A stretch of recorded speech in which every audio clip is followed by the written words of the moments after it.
Hello, my name is Jordan Wolf. Safety is our top priority here at Holland.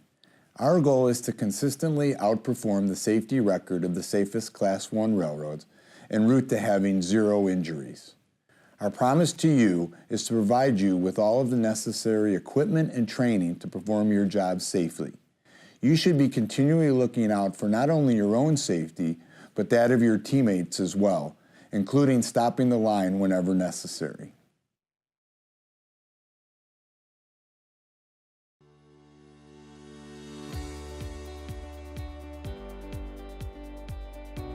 Safety briefings, also known as job briefings, are conducted to assess the safety conditions related to that day's job or task.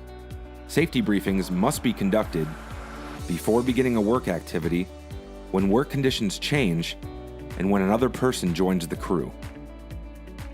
The person responsible for the safety briefing varies. At times, the customer will conduct the safety briefing. Other times, it will be conducted by a Holland employee.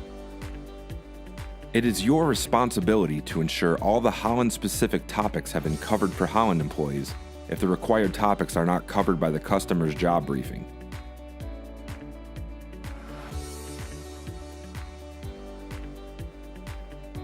Safety briefings raise awareness about the potential dangers we can face while on the job and contribute to the prevention of accidents. The safety briefing provides the opportunity to put plans into place that will improve the safety procedures or to pass along existing plans. It also provides an opportunity to voice concerns regarding potential safety violations and to identify problems that need to be addressed in the short term. Safety briefings ensure compliance to safety procedures by having employees indicate their understanding of those procedures.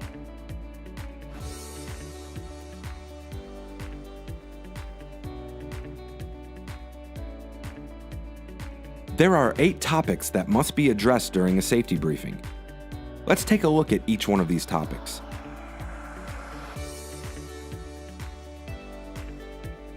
Authority allows a section of track to be occupied in order to perform short-term work or to move on-track equipment.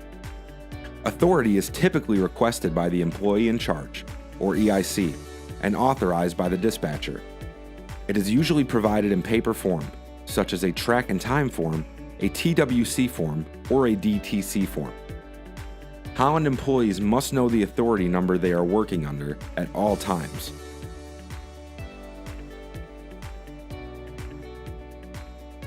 Working limits identify the segment of track where movement is permitted by the EIC. The segment of the track has definite boundaries. The boundaries are typically established using mileposts, station signs, timetable locations, and any other clearly identifiable points. Holland has its own safety rule of the day. The safety rule of the day can be found in Holland's Rule of the Day calendar and safety rule book, as well as on HallNet. The safety rule of the day is typically distributed via email. Please note, the business units may have their own safety rule of the day.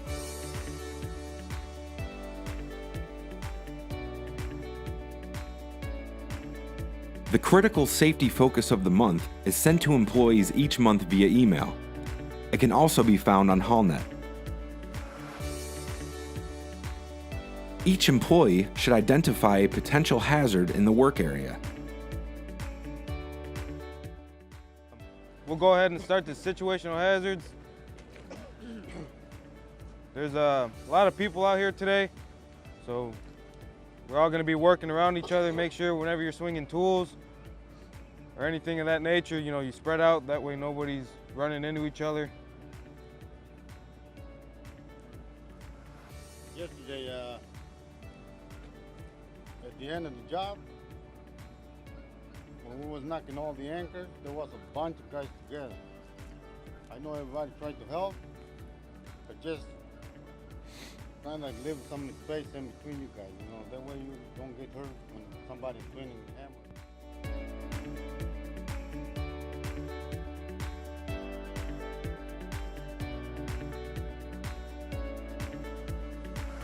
Work preparedness is a visual check of employees to ensure they are fit for duty and to confirm that they have the appropriate PPE.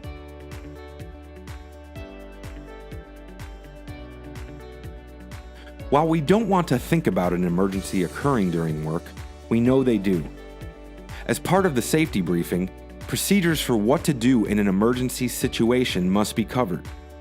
Emergency procedures are reviewed to identify who is trained and what to do in an emergency situation for that exact day, work crew, and location. Emergency procedures include who will call 911, who will meet the emergency vehicle, the location of the nearest hospital, who is CPR, AED, and first aid trained, where to evacuate in inclement weather, a head count of the employees, as well as any other considerations, such as a reminder to stay hydrated.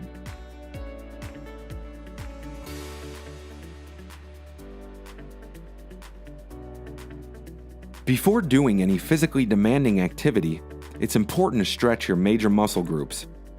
Preparing your muscles and joints before you put them to work is the best way to prevent injury. Regular stretching improves flexibility, strength, balance, circulation, and range of motion. While stretching, you should feel some tension, but not pain.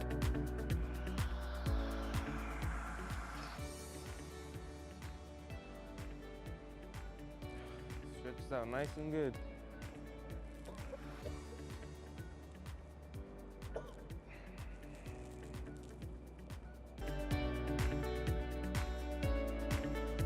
Another way to ensure safety is to learn from the everyday lessons available to us. This is done by conducting a daily safety debrief.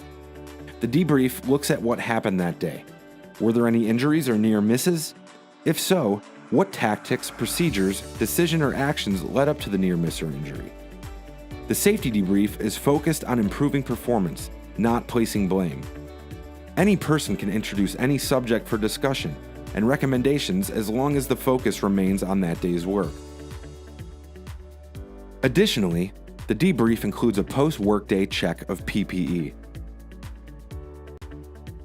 If you have any questions, please contact a member of the Holland safety team.